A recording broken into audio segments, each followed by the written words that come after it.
following announcement has been paid for by the New World Order. They ain't wearing Christmas.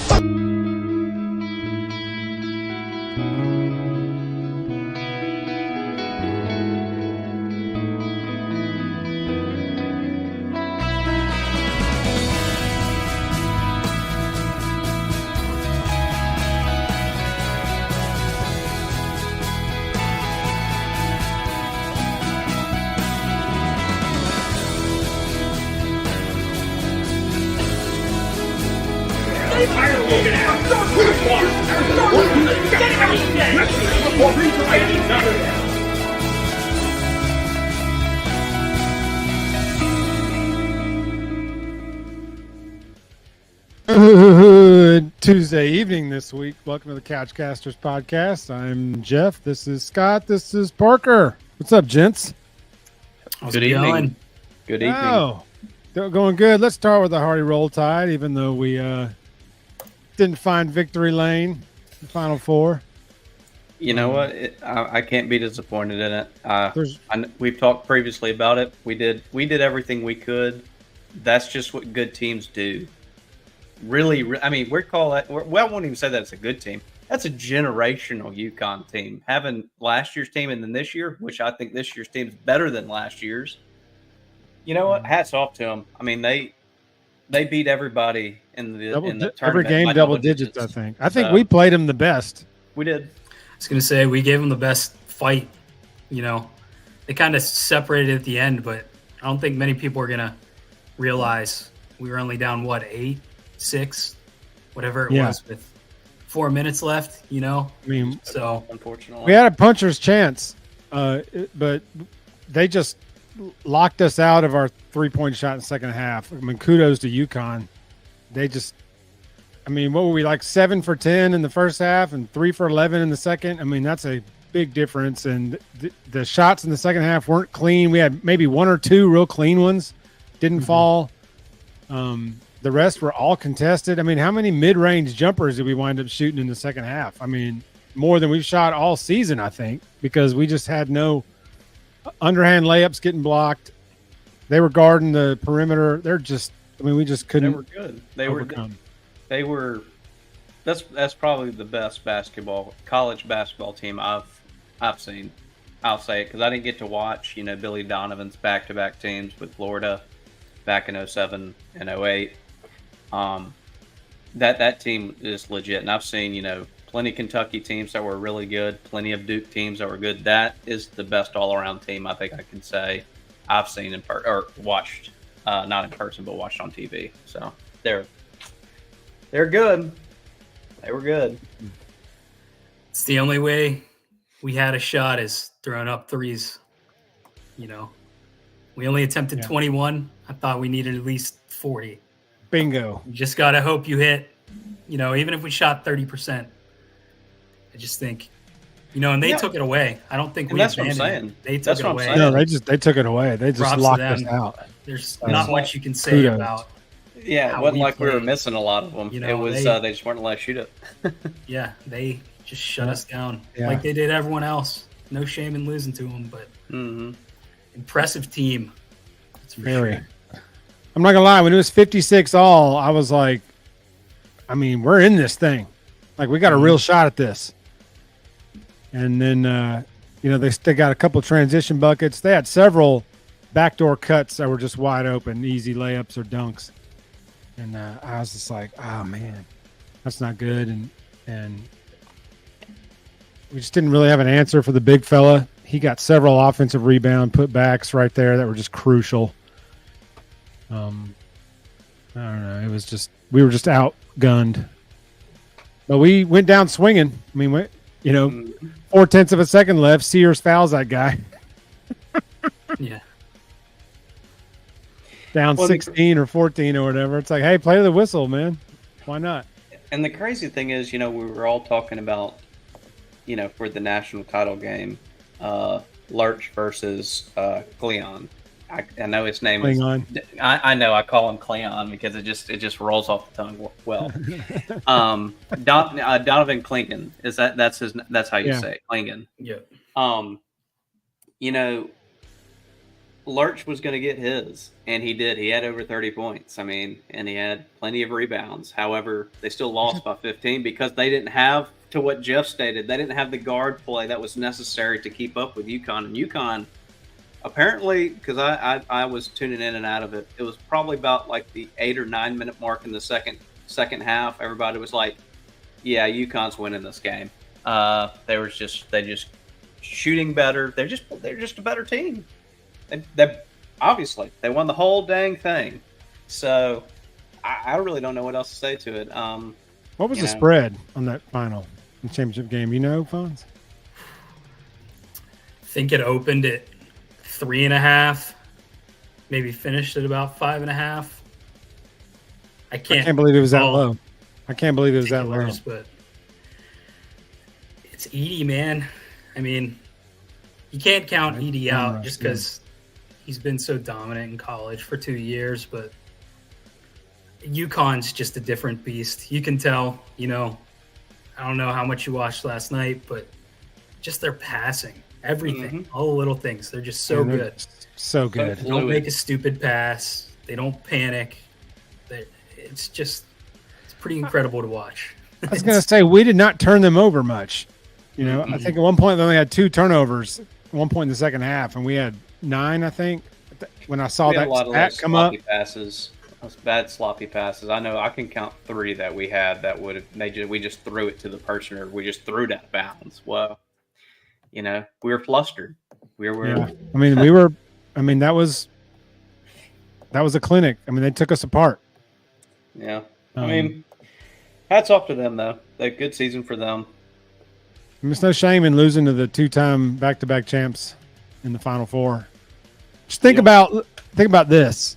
I was talking to Rick from our buddy Rick from Bama Network. I was talking to him on the phone last night, and I said, "Man, think about how different you feel after this loss as opposed to how you felt after losing after last year's loss.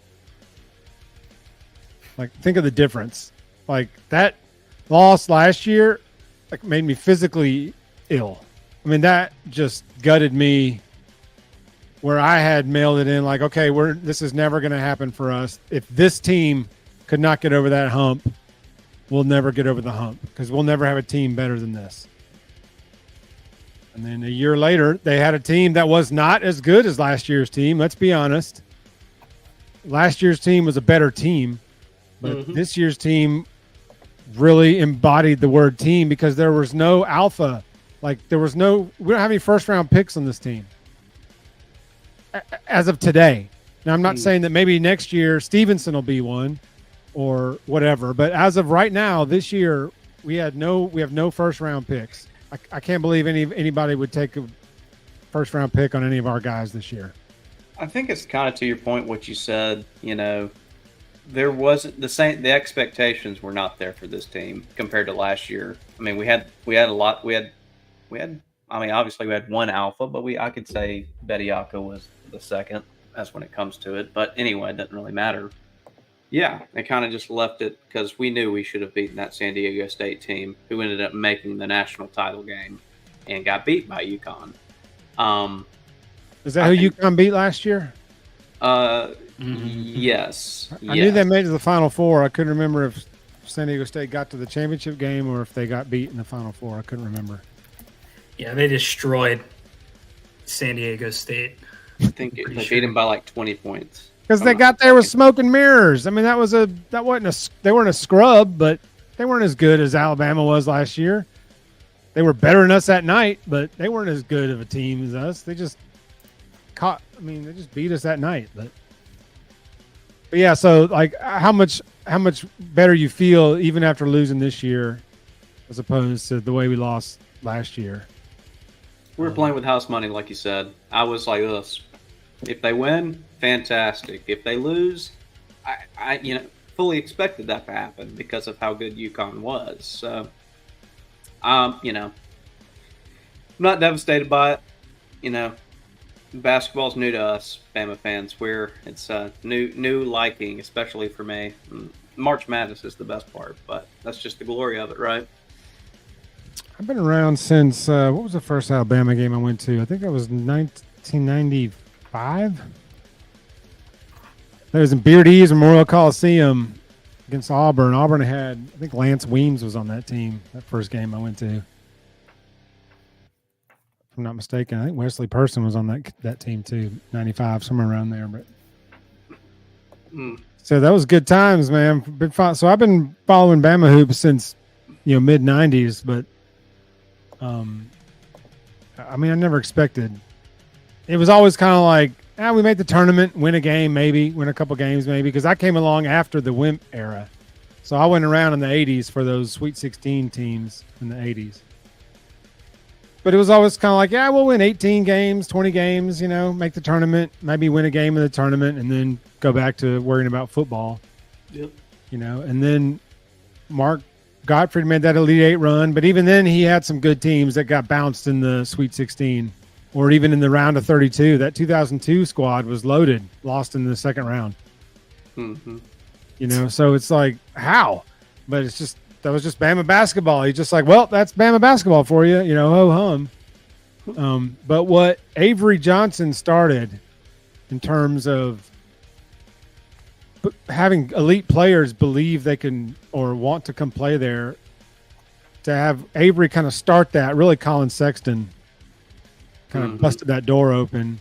And then Nate came along in and said, hey, I got an offense that I can put these guys in that are now taking a look at us. And if they can get them to play defense all season, we're going to have seasons like we did last year in terms of, win totals. And if they continue that in the tournament, there's no reason why we cannot win this thing at some point. I agree.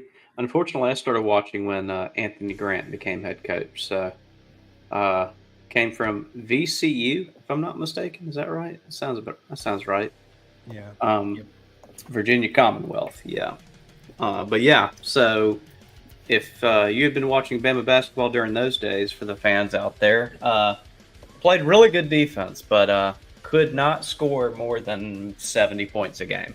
And or 70 if we were hot. If we were hot. If we were it's funny, my dad always said, back then in around 2009, 2010, he's like, if we could score over 70 or 75 points, there was a good chance we were going to win because of how good we played defense.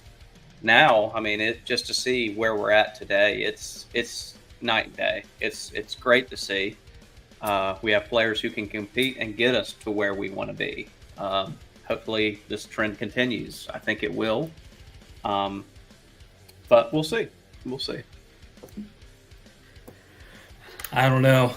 It's kind of cool that this team was the team to make it to a Final Four, I think. Out of all the other Nate Oats teams, except maybe like the Herb Jones, John Petty, would have been cool for those guys to make it to the Final Four, but that one hurt too. This team just, end of their season was brutal. Just awful. Just so bad. They were locked for the tournament most of the year, and deservedly got in at a 4 seed, but I had no hope, and they proved me wrong. A different team, they have a lot of heart. Most of these guys could be back, so that's the next question. Yeah. Who's going to come back? They can all come back, but Estrada, right? Mm-hmm. And maybe what about the also-rans at the end of the bench? Or are any of those guys graduating? I think Spears or the Russian kid or whatever. I think from what I've been reading, Mo Waggy, he might go into the transfer portal. He played 0 minutes down the stretch. I know. Yeah. He didn't play at all in that UConn game. Mm-hmm. And check this. Stevenson had 19 against Clemson. He made huge shots. Walters made a couple big threes. Neither of them got a single shot in that UConn game. 0 shot attempts combined for both those guys. 0. They even get a shot off, either one of them. That's mind-blowing to me. I'm not saying that Nate did something wrong to not get those guys shots. I'm saying that's how good UConn was, is that they took us out of everything. They're forced. That's why I always said. That's why I always said we have to. I know we're a live and die by the 3, but if you're one-dimensional like that, you'll win a lot of games being that way. You'll be deadly. Just got to figure out other ways. I mean, and we did for the most part. We just couldn't stop them. So, but I think it'll be interesting to see going into next season. I think we do need a true bruising center. I'm not saying we have to run the offense through them, but we need some physical post presence to at least and keep up with the shooting, obviously. But we're gonna have to be able to get some size down there to be able not to get pushed around in the paint to get us, I think, even past the Final Four. I don't know what we do. Depends who comes back. I mean, I've always I like that Nate Oats is dedicated to his system as a college coach. I think there's a lot of coaches out there that really try to build out a balanced roster, which is very hard to do at this level, I think. You know, the elite players are gone after 1 year. And they're mostly going to 5 programs. I want a rim protector. I want a post player like Bediako was. You know, how nice would he have been down the stretch? But we don't need Zach Edey or anything like that. I don't want someone that's going to slow the pace, you know? Yeah, no. There's no point in bringing in a guy like that if it's going to be 4-on-5 half the time when we're in transition, you know? That's what made Got to be someone in the portal that can move. Yeah, Klingon can move. He could move up and down the floor like that. That's what made him so good. That's why I didn't think Purdue had a shot, because Edey, there's no way he was going to be able to run up and down the floor with him all night. And the guards could support it. They didn't have to slow down. They didn't have to stop the play. They didn't have to do all these things, you know. Works for Purdue because Edey's their whole team, right? They run the offense through him, but Klingon was just one of the moving parts. And, you know, I'm not saying we're going to be UConn, but if we could get a guy like that, it's not going to slow down the pace. He can still do all those things defensively. He's strong on the glass, on and on. We'll be fine. We'll be good. Yeah. So hopefully we find them. But I haven't really paid attention to who's in the portal yet for basketball. I'm not sure in terms of bigs. I think there's some good options available in the portal for some of those, for some bigs, but now in terms of who athletic ones that can get out, you're gonna have to get out and run. Arizona had a decent one. I don't know about that. But I don't, to your point, I don't know if he's able to keep up with the pace for our offense. But the FAU guy, he's one to look at. I think he might be able to. He's a. We got one portal commit from the guy from Pepperdine. Pepperdine, yep, yep. So that's right. One of them. And we got like a. Oh, Murph. The Murph. Welcome, dude. How was dinner? It was good. It was very nice. good. Your mom's birthday? It sure was. Happy birthday, Mom. Mama Murphy. We're talking Bama's roster basketball going into next year. We're talking about players coming back, needs for next year, portal options for next year. We've got one portal commit from Pepperdine, the guard from Pepperdine, 6'5" guard from Pepperdine. That's one. Okay. I'm not sure how many, Estrada's gone, so that's one roster spot open. We weren't sure about the guys on the end of the bench, like if some of those guys were going to be gone. I'm sure there's going to be a couple of transfers, maybe Cosby, maybe Waggy. I hope not Cosby. I like Cosby. That guy can shoot, but, he wants to play.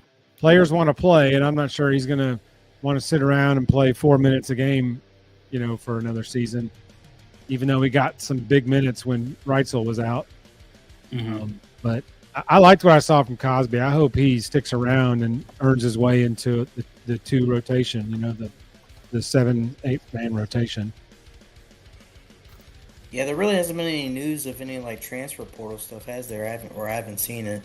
No, and a lot will determine when Sears and Nelson decide if they're going to come back or go in the draft. I can't see either one of those guys getting drafted in the first round. I think if you're not a first rounder, you shouldn't go. Unfortunately, I'm hoping we all on Griffin. Griffin's been kind of my favorite throughout this whole season. I think he's definitely coming back. I don't think Sears has eyes to get drafted. Unfortunately, he's a short guard. Unfortunately, if he was about 3 inches taller, I think he'd be a legitimate, first, second round in the draft pick. Obviously, there's only 2 rounds in the NBA draft, but what is Sears? 5'11", 6 foot? Like 5'11" or 6 foot. I would 6'1", something like that. Yeah. For him, I mean, they're just so long. Size. I wonder, because I keep trying to think. All right, what does Steph Curry can't be too much taller than Sears, but Steph's like 6'4", 6'3", Yeah. 6'4". It's just the fact that everybody else is just huge. 7 feet tall. Yeah. Yeah. Yeah. Well, I can remember another one like that. He's about 6'3", 6'4". So, and I'm like, what? He was like 6'2" in college. So Sears can get that brick for sure. He comes back next year. I think he should. I mean, he can definitely get that brick next year if he comes back. And if he enters a draft, it's just up in the air. He's 30, too. Like he's a strong kid. I think if he comes back, he could elevate his stock a little bit. Yes. I don't think he's ever going to be a top 20 pick or anything like that, but yeah, it's an underrated part of his game. I mean, he can really drive, but he's strong. He's built like a house. Not wrong. He has to be. I mean, you saw him in that game. He was getting killed in that game. Mm-hmm. I mean, no fouls. Nelson went for that dunk, got hit in the face twice. Nothing. That's still sick. That was. I don't care. Even if we posterized Klingon and got hit in the face twice. No call. Nothing. Clean. They're like totally clean. No contact. And then Sears, Sears is good. Every game, I think you said it a few weeks ago, Fonzie. Like every game, Sears just gets clubbed. The whole game, he just gets beat around the whole game. Yeah. I mean, geez. So, I'd be shocked if he doesn't come back. Honestly, it's like, roll your dice in the on the draft and wind up Bediako in it, where you're in the G League fighting for your life, or come back next year.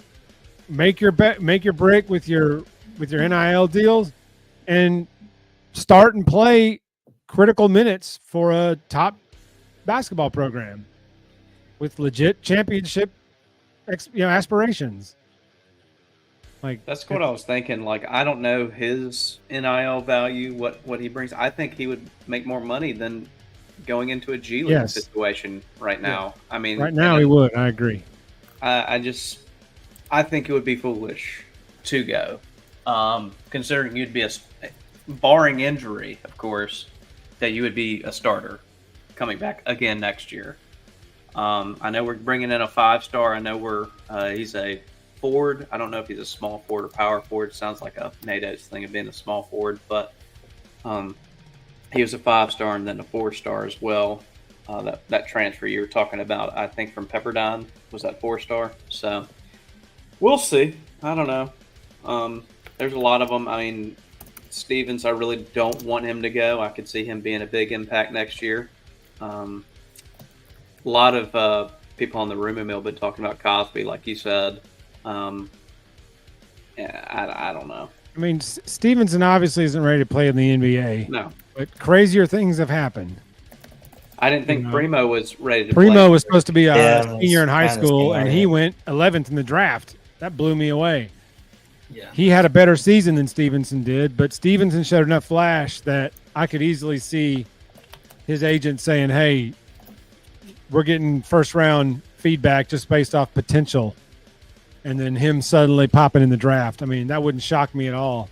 He shouldn't, I don't think. I think he definitely needs another year to develop, get some size on him too. But if I opened Twitter tomorrow and saw that he was declaring for the draft, that wouldn't surprise me in the least bit.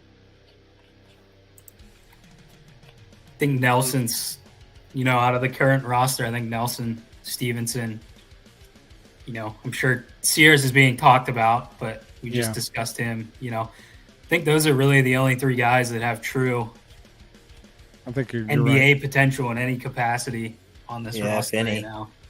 I totally agree. So even Nelson, I think he still I needs to gain think he's about probably 40 going pounds. to. I think he's going to enter the draft, but think it's likely we also see him back if things kind of cool down on that front because, he's a second-round pick through and through. Yeah. If you're not picked in the top 20 in the NBA, good luck, Good luck. Normally, make it. Normally those second rounds are you see a lot of the foreigners drafted there because, there's no risk, there's really no risk in picking a second-round pick on a guy from Europe. Mm-hmm. You see him go into lottery picks when they're Wemby's, Doncic, ones that are locks. But you see a lot of those foreign players you'd never heard of in your life drafted in the second round. You're like, yeah, who? Kid that's been playing in the Serbian Pro League since he was Serbian 14, Pro League for 10 years. And he's 23. And you're like, what? Sabonis. That's some white guy that used to play at 26. Oregon. Yeah. 26-year-old, college kids too. Not that old, but someone like Nelson who, I believe he's 21, 22. If Nelson was Serbian, he would have been in the pros for 7, 8, 9 years by now. Oh, easily. Be a star over there. He looks Serbian still. But where did this is kind of off the track, but we're talking about European players, and I want to make sure that I'm right here. Where did Victor Oladipo come from? Where's he from? He went to Indiana. He went to Indiana, but I don't know what country he's from. Oh, okay. So he did play college ball. Yeah. Okay. Yeah. My apologies. Did not know that. Cool. He came from the Hoosiers. See, and that's one of those careers I wish I'd gotten to see a little bit longer if he hadn't blown 2 knees. Like, he was really good with the Pacers for a while. Yeah. He had that short window where he was, and then he got hurt again, and then that was really the end of him. He's like the Andrew Bynum of guards. Oh, God. Jesus.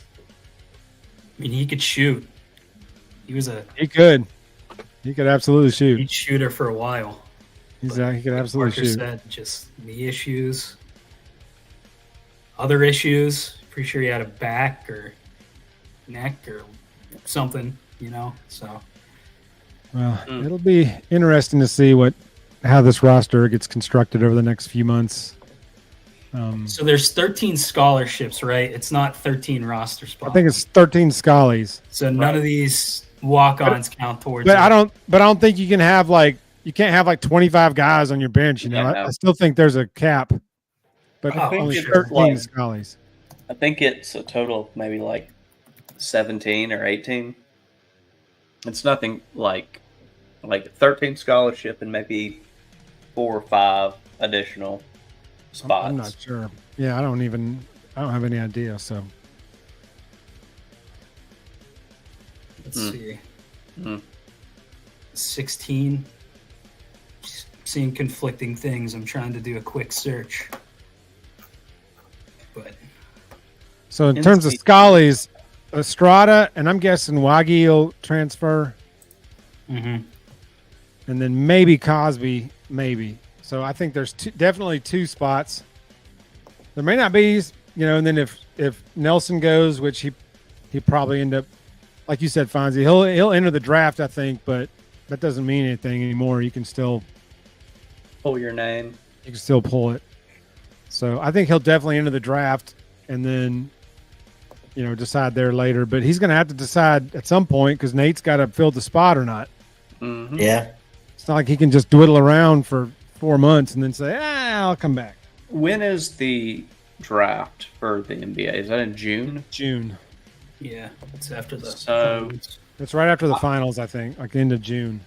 I'm going to say he probably has 30 days to figure it out, if not less. Yeah, because we're about to. I don't think it would take Nate long to do it if he had to. No. Mm-mm. I honestly believe that Nate would fill a roster in a snap. I think there are plenty of players that want to play in this system. Who knows? Maybe even some that are of the caliber, if not better than Nelson, and of the same size. I don't know. Probably are.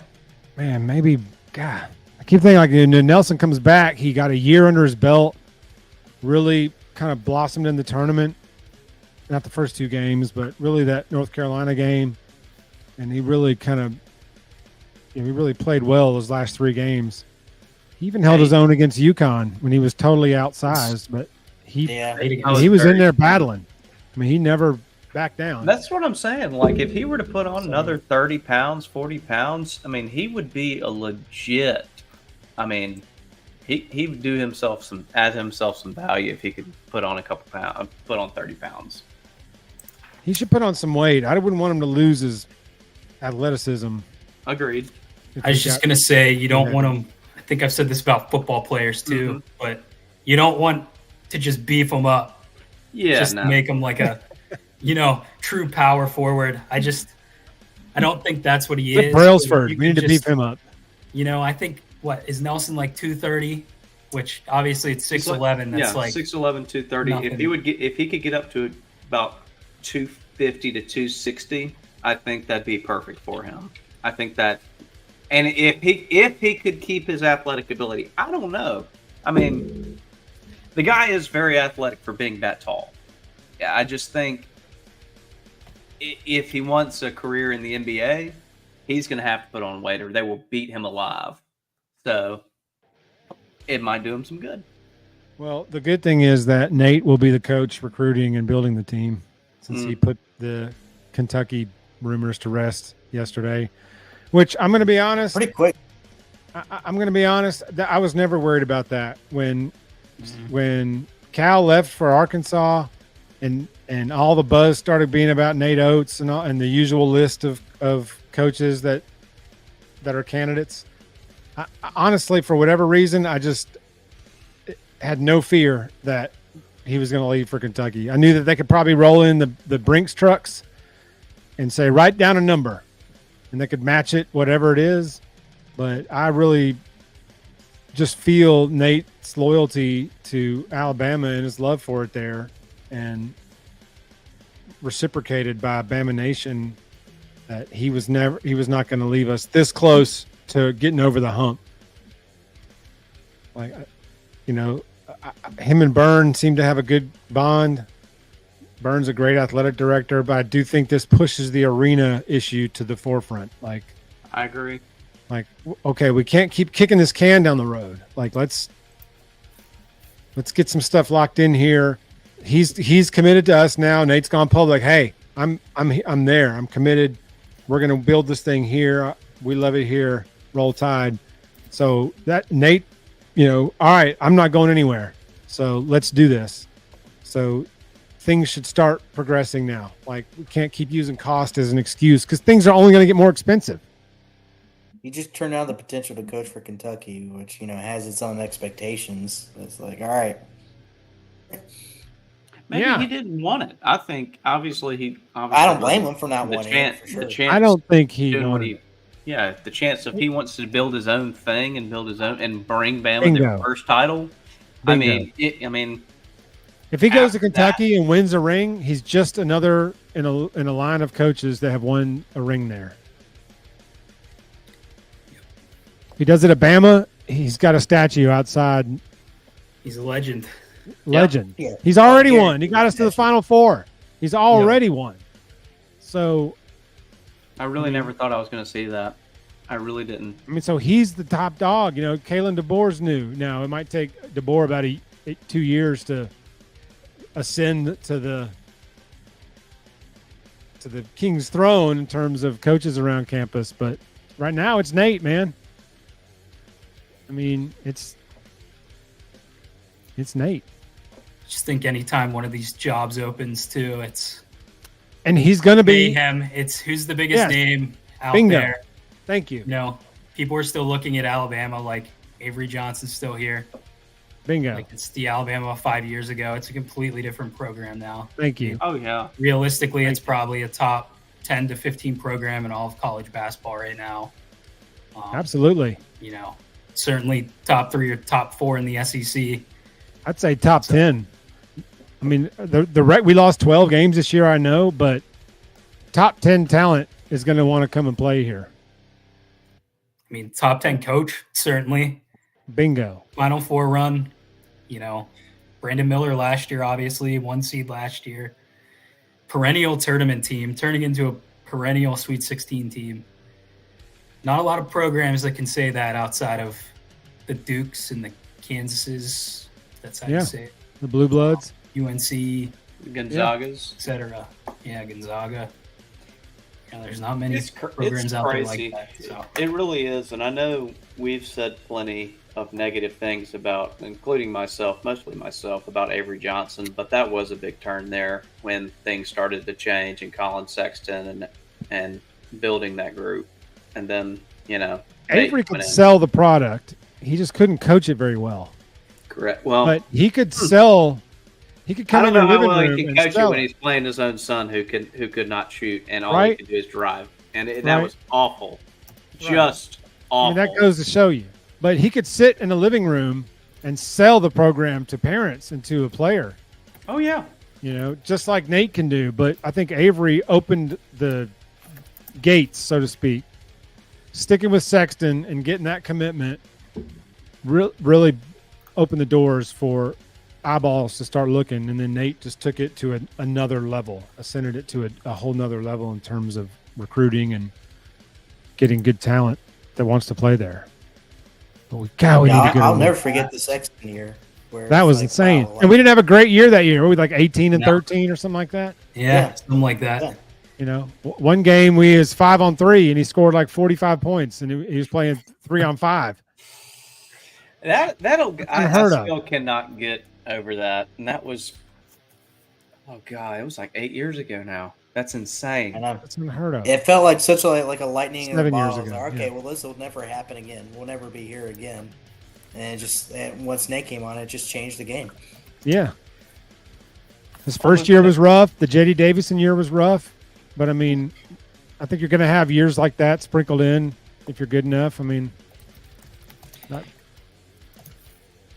I don't expect to have many J.D. Davison season years going forward. I mean, we lost 12 games this year, but it was different. It's weird. I feel like this wasn't even Nate's best team. Yeah, it's probably his third best team since he's been here. Yeah, it's like, if anything, I was heartbroken from last year's team more. It's like, man, this team had the potential. And if anything, it still kind of breaks your heart. It's like, dang, it's like, imagine if Brandon was still here. It's like, God, it just kills you. That's funny you say that. We were talking about that before you came on, about how much better we felt after this year's loss than last year's. I know, right? How last year I was just physically ill, like physically sick. No excuses. It's like the other coin, on the other side of the coin of that, how many shots if he would have, if BM 34 would have been on this team? 24? I thought it was 34. My bad. Anyway, see how this night is going. Anyway, how many shots that would have taken from the team? Maybe, because being that kind of alpha player, they're going to want to take the game into their own hands. So how many shots would have that taken away from Sears? How many shots would that taken away from, Griffin? Even though some of them probably should be taken away. That's a good point. And I thought the world of, I still think the world of Brandon Miller. Phenomenal player and did everything he could for us. But yeah, I look at the other side of it too and be like, we just gelled so well when we got into the tournament and it just flowed so well. You really felt the bond on this team. Yeah. So I don't know. Maybe that's just my opinion. I mean, I obviously I think it would have helped. He's a fantastic player. I just don't know. I don't know because Sears got hot in the second half of a couple games. Nelson got hot. Start taking those shots away from those players. Who knows what happens? That's why I felt so good about that UConn game going into the second half. Like we were within 4? Yeah. And I was like, we've been a second half team this whole tournament. So that wasn't even our best half.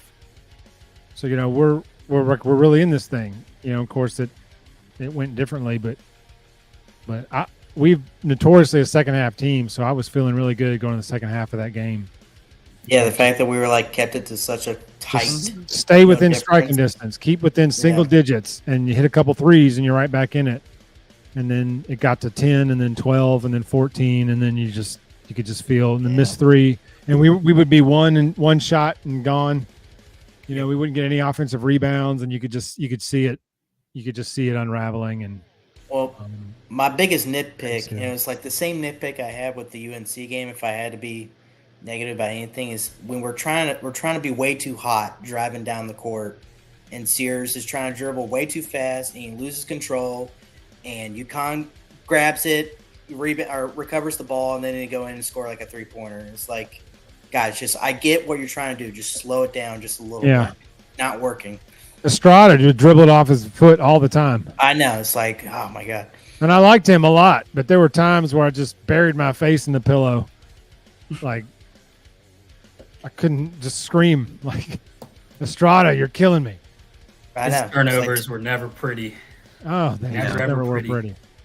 No, and I liked him. He played really well. He played really well for us. Down the he was stretch, a good player for us. He was a very good player. I'll say especially in UNC and Clemson. One thing we didn't have against UConn is the guards getting in there and rebounding. Yeah. UNC and Clemson. Mark Sears, Estrada, Griffin, I think, had a couple too. Yeah. Where they were just we had none of that down boards. But you notice UConn did. You remember that number 12 for UConn had like 5 offensive rebounds, while 3 or 4 red jerseys were standing there watching the ball come off the rim, and he flies in and gets the rebound. I think I was griping to Parker about this at work, and I was like, I mean, come on. I know we said that we thought he was short. I looked him up, and he was about 6'5", 6'6". I was like, okay, he's a lot taller than I gave him credit anticipated. But he still shouldn't be the only one getting the rebound out between 4 red uniforms. Of course, Pringle was dinged; he couldn't jump. The only real, I know I kind of try and keep it non-biased here. The only real issue I had this weekend was I kind of told y'all, I think, about the one Auburn fan who reached out to me and made the statement of nothing makes me happier seeing them lose. Auburn's run in 2018 was better. I was like, well, I mean, we didn't lose to a bunch of nerds this year, okay? We didn't lose to Yale. So, and you're going back to something that happened in 2018. What relevance does that have in it? What did you do this year? Now, if you want to, bring up the kick 6, I mean, that might, that's 10 years ago, but that's all they got. So I wasn't very appreciative of that. I don't call out people or their teams usually. I don't, but that one I was not a big fan of. So that person knows who it was. Hey man, if they ain't wearing crimson. No, and I love the guy, but I was just like, come on now. I know it's all camaraderie and like to make it like that, but come on, that your team lost to Yale. I mean, give me a break. We got Bruce Pearl saying "Roll Tide," So. Yeah, Barkley too. Yeah. Now, and now I will say I do love Chuck. He. See, was it before? Yeah, no, it was before the UConn Alabama game, and they messed up his microphone, and it was like high pitched. Did y'all see that? No. Oh, it was hilarious. Like he had to use Kenny Smith's mic because they had like messed his mic up where he was Chuck was high Smith, like his voice was high pitched. And it was I could not keep a straight face. And sucking helium. It sounded exactly like that. Well, so we're going to pivot here off of basketball because we're moving on to the boys of summer. Indeed. Right. Fonzie, this is 2 years in a row the Pirates are out of the gate quick. Will they sustain? And for those of you that haven't seen Paul Skeen's stats in AAA, he will not be in AAA much longer, I would guess. They cannot hit him. No. I mean, he should be up now. Hopefully in May. Like he should be up now. Sooner, but stop wasting his time and wasting bullets in AAA. But hey, man, the Pirates are legit. They got pitching out the bung. Well, most days. I don't think the rotation is what it's going to be down the stretch right now. I really don't. I don't think Falter's going to stick around. Jared Jones certainly has earned his keep. He's the other high draft pick from a couple years ago, right? In the other, yeah, he was a second rounder, but he's, I think he's 30th overall in the top 100 prospects. You know, he's a legit arm. Mitch Keller, obviously, a couple struggles early on, but he turned in a good start. Martin Perez and Marco Gonzalez are two consistent veterans. You know, I think our pitching is going to hold up, which was a problem last year. And we couldn't hit. I mean, this team, everyone's going to say it mirrors last year. I think this team is much better than they were a year ago. And hope's on the way, too. I would agree with that. Just for having Cruz in at shortstop. Yep. I think you're instantly better. And knowing that Skeens is going to be pitching for Pittsburgh sometime in the next few weeks, has to be. They can't keep wasting him down there. I mean, he's got like 12 strikeouts and 3 innings pitched or something like that, or 6 innings pitched, some ridiculous number. I mean, he's throwing 105. Like, it's not like, stop wasting him in AAA. They can't even see the ball when he pitches there. So get him in the show. Or unless they're, I don't know if they can still do this where they wait till May so they can get an extra year of control on him. I can't remember if they there's 2 dates. There's one that's 15 days after the start of the season, I believe, and then there's another one, maybe June or something. Yeah. They each have different implications as far as his, you know, contract goes and arbitration and all those things. I think next couple of weeks we'll see how they handle them, and they start ramping them up. That's how you know when you about to get pulled. You're gonna get the call. But I mean, I remember there was some debate whether you take Cruz or Skeens at number 1 last year, but watching Skeens gas, man, oh god. I was good with either. I think I wanted Cruz a little more at the time, just because really everyday player. But Skeens is just—he's a freak. He's transcendent. I mean, Pirates aren't signing a guy like that. They have to draft one, or they have to develop one. Bingo. Our track record's not great with developing pitchers, so. Well, speaking of pitching woes, Hunter, I know he's feeling this. Being a Braves fan, Spencer Strider went down with another UCL injury over the weekend, and it's looking like it's going to have another Tommy John injury or a Tommy John surgery. Really, really sad for him because this will be his second one. And just is this the second one? He had one at Clemson when he was playing there in 2019. So. Coming back from 1 is one thing. Coming back from 2, it's very, very difficult to come back. And I wish the best, but that is absolutely brutal. Boy, Hunter, what are you thinking, man? The updates have been pretty ominous around it. It's not looking great for him, which, it does. You do hate it for him, especially it's like the home opener too. Of all things, it's like that sounds like a Braves thing. That really does. I mean, if you hear the words tear and UCL in the same sentence, like no good news ever follows. What was it Soroka last year or the year before that where he tore his Achilles? Yeah, 2 years in a row. Yeah, he's done it a couple times. It's brutal. But tore it, and then he tore it the next year in the minors as he was rehabbing back to the big leagues. He tore it again. And then he got back to the big leagues last year and was terrible, and got sent down and called up and sit down and called up, and then they traded him to the White Sox. And then you said Chris Sale, Atlanta picked him up. Yeah, they traded with the Red Sox for him in the offseason. So that's what I was saying. Like, how big is that pickup now that Strider's out? Big time. Even though Sale's an injury risk in his own. Until June. Until June. Well, it's a Band-Aid. I just hope it wasn't a very expensive Band-Aid to buy. Braves are, of course, this sounds funny saying this coming off the Strider news, but the Braves have a way where they pick up these veterans and they find another gear almost. Yeah. Charlie Morton's pushing, in his 40s. Mm-hmm. And he's dealing. It's just, it's just inning control, really, and pitch control.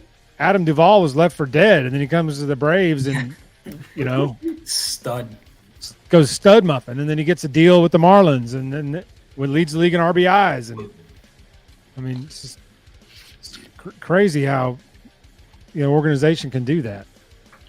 Maximize their talent, maximize every single one of their assets. It's incredible. Yeah, I don't know who's working in the front office, but they've done well. And then the guys they trade for normally ascend to another level. Matt Olson was an all-star first baseman for the A's, a 30-homer, 100 RBI guy, and the Braves pick him up, and he becomes a 50-homer, 140 RBI guy. Yeah, that's the biggest turn. That's the big turnaround too, because I thought replacing Freddie Freeman was going to be and and don't get me wrong, Freddie Freeman is and still is legit. But Olsen just dominated last year. Now this year, maybe he takes a step back. Who knows? But I hope not. It would be hard not to. I mean, 54 homers. It's like if he hit 39, you're like, oh, man, that's an off year for him. It's like he's still at 39. Yeah, I don't know if he'll ever replicate what he did last year. But I mean, he was beast mode for if you're consistently getting anything close to that. So here's a funny stat for you. I saw this stat the other night. Who is leading the Marlins in home runs since 2017? Without looking it up. Since 2017, who's leading the Marlins in home runs? The stat it shocked me when I saw the stat. It's not Soler. I never would have guessed it. It's not Soler. Oh God, Garrett Cooper. It's been there a while. He's not. There he's like second. He was like second or third. Stanton. Okay, yeah. Because of that 1 year. Him, but I can't remember when he was gone. He hit 59 homers in 2017, and he still leads the Marlins in home runs since 2017. I think the next guy on the list had like 52 since 2017. And Stanton is with the Yankees. Stanton is still he's been with the Yankees for 7 seasons. This is his 7th season with the Yankees, and he still leads the Marlins in home runs since that year. That's just the sorry franchise. I can't talk, but like even when we played them to start the year, we swept them, and it's like, yeah, they were just kind of sad to watch. Felt bad for their players. That stadium's just uninspiring. That's a nice stadium too. I mean, it's a nice looking stadium. Yeah. I mean, when Judge and Stanton were hitting balls off that back glass in that home run derby that year, I mean, that was wild. But they can't build nothing there.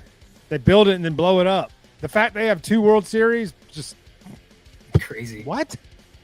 Yeah, I can't say anything. What? I haven't seen a World Series since I've been born, but they're pitching. They're cooked this year. Yeah. No Alcantara. 4 of their 5 projected starters are all out for the season. Yeah. It's absurd. I mean, the Pirates' bullpen's dead too, but we've somehow made it. How did that happen? How are 4 out of their 5 starters? How is that possible? Like 3 Tommy Johns and a shoulder, I think. Oh my God! They should be getting one of them back, I think. Lord maybe Almighty. Okay, maybe I know Alcantara is out for the whole year. Yeah, he is. Perez is as well. Yeah. What was, and this is completely turning heel, I guess, or not turning heel, just changing or flipping the page. Who was the Mets pitcher last year that had his whole? It was a song and everything, and he like hurt himself. Edwin Diaz. It was in, what was it? Tommy Trumpets. That's right. That song by Tommy Trumpets.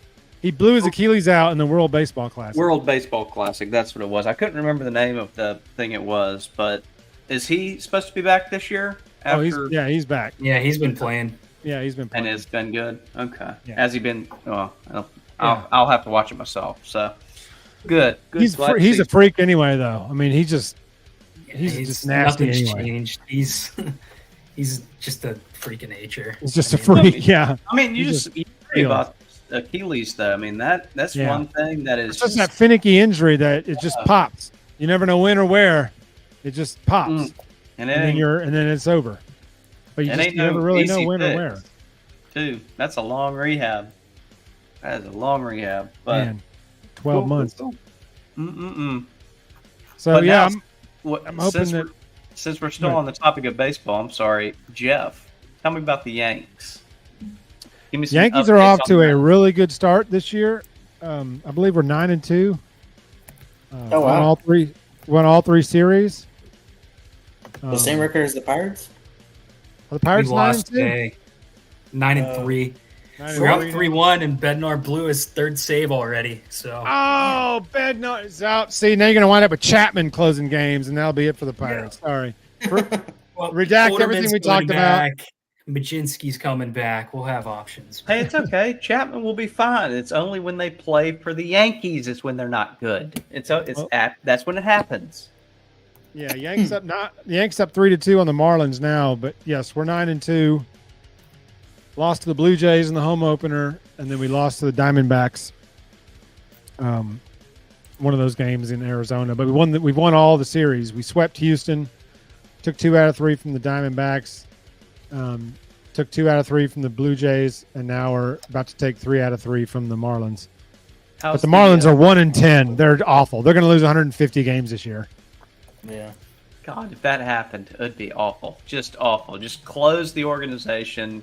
Just be done. God, they're just so bad. The reason I asked this, I'm curious because you've watched a couple of the games live.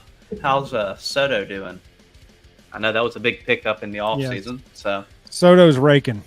I love that. Yes, love seeing that. And Yankee fans love him. He was deared himself to the bleacher creatures. Mm-hmm. He's only hitting at a 997 OPS right now. Soto is. No big deal. Lord. Once he starts drawing all those walks, he'll be fine.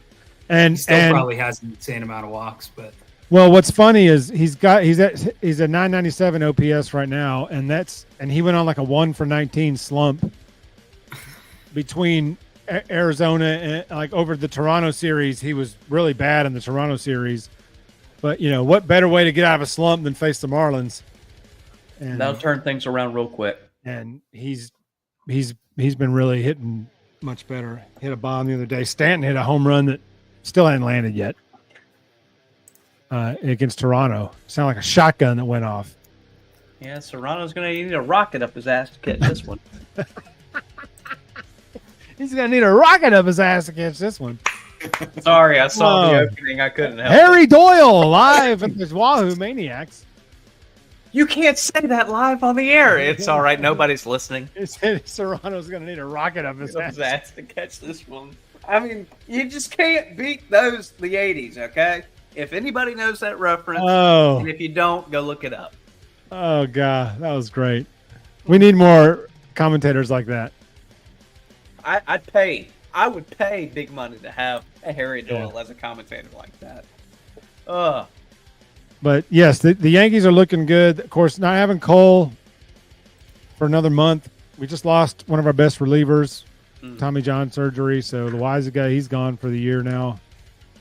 So, we got a bunch of guys in the bullpen I'd never heard of.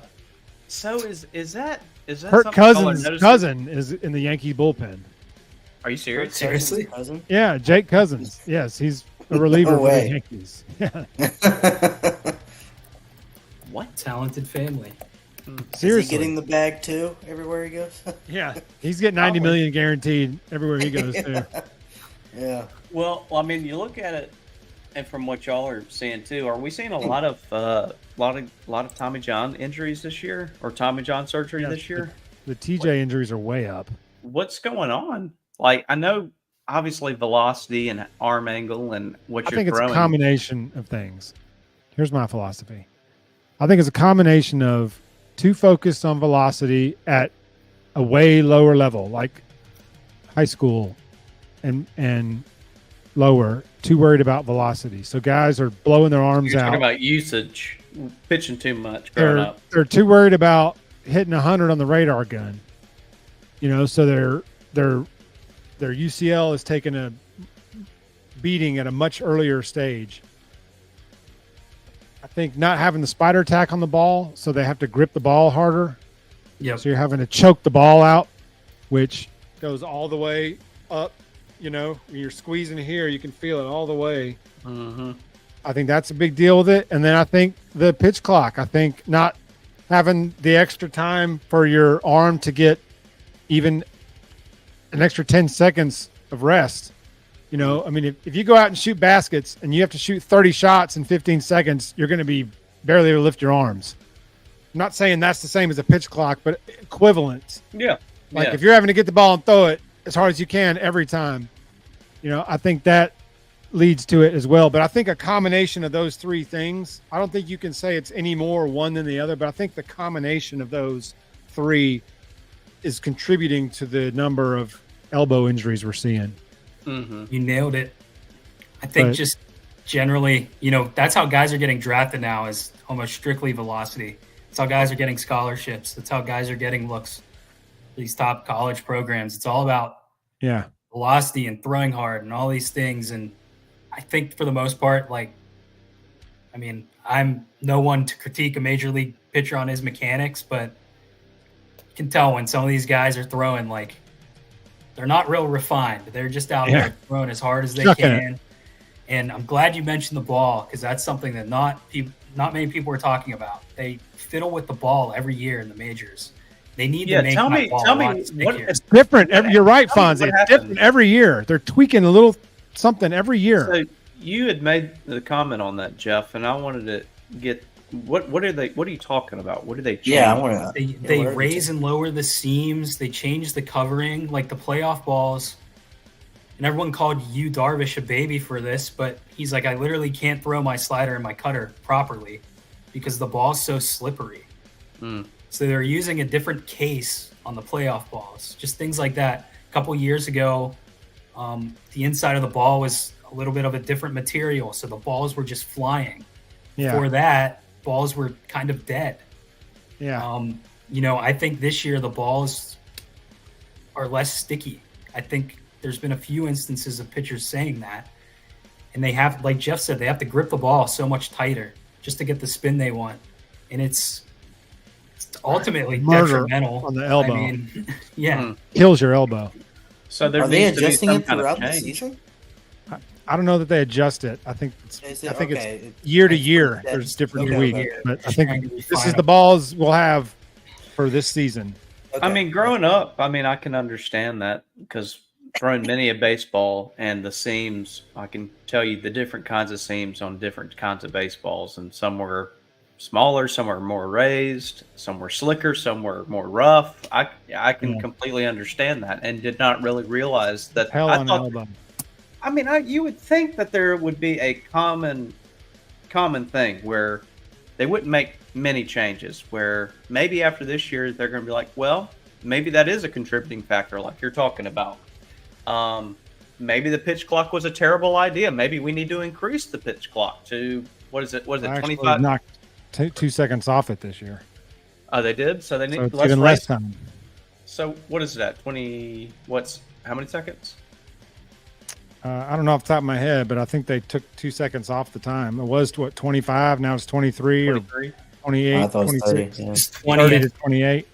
I think what they changed is the time you can take to like get set on the mound for the pitchers and stuff like that. I don't think they changed the actual time value. Okay. I knew they changed something. I couldn't remember exactly what it was. Speeded it up where such and such has to engage with the batter, vice versa by this time. So in essence, you know, even though it's the same time, they still sped it up. Gotcha. Mm-hmm. So, they didn't move the mound this year, did they? Coming out. They're tweaking the mound a bit. Yeah. I don't think they tweak with the mound at all. But I don't know if you guys have ever felt like a Major League Baseball. There's almost no seams on there. Oh, yeah. So you need to give them something to grit. And they're basically throwing rocks out there. Yeah. It's like you have to choke. Glass now said they had to choke. It's like you're having to choke the baseball when you throw it. And that's just murder on your elbow. Yep. Bring back the nail filers. I mean, let's make that legal. Naked Gun, he takes the thing out of his hat. That electric sander out of his back pocket. Yeah. I will say this too. I think at the beginning of every year, there's an influx of these Tommy John surgeries. So it's hard to say right now because in the summer, there could be none. And, every single year, that's most really of them that's been with Tommy John is early on every year, guys get it for one reason. They blow out their arms, they're throwing too amped up early in the season, and they're not in. The weather's not warm enough. Stretch their arm out, the ligaments. They haven't thrown enough innings yet to really dial it up. I think that's a lot of but it's hard to tell a guy when you're on the mound on your first start, don't really dial it up that much. Take it easy. You need to wait till June before you really start going. They get on the mound and it's just like, let it fly. So that could be true too. So anyway, well, man, good baseball chat, man. I like getting some baseball chat going. But we've been going for about an hour here, so we're going to wrap this up. But I love talking some baseball. Hopefully we'll reconvene in a couple weeks. We may have some clear basketball roster news, and we'll have definitely more baseball to talk because we'll be 3 weeks into the season. So, so let's look at reconvening maybe in a couple weeks and catching up then. But I guess Parker had some connectivity issues, so he gone. And but anyway, good seeing you guys, man. Roll Tide, and we'll catch you guys in a couple weeks. Roll Tide.